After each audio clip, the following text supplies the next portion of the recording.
韓國嘅人氣美男子李準基飛抵台灣出席今屆金馬獎頒獎典禮，而佢仲會同埋香港經理人公司嘅師姐梁樂詩一齊頒發最佳新人獎。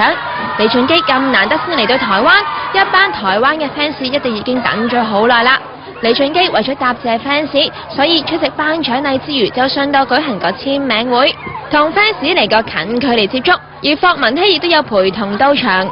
而當呢位天王出場嘅時候，就即刻令到 fans 為之瘋狂啊！用掌聲來謝謝他。見到 fans 咁熱情，李準基亦都好識做，用普通話大冧 fans 啊！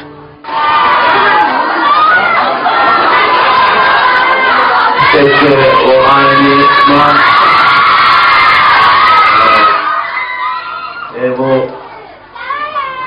이렇게 얘기를 많이 하고 싶었는데 아쉽네요. 일찍 끝나서 다음에 올해 만날 수 있는 시간을 마련하도록 하겠습니다. 오늘 너무 감사드립니다. 謝謝。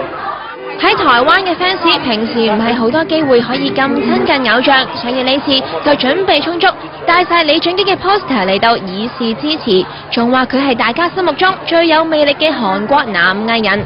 貪得偶像咁開心，所以就算李準基簽名簽到手軟，佢依然係笑得咁開心㗎。到簽名會完結嘅時候，一班 fans 就更加係依依不捨啦。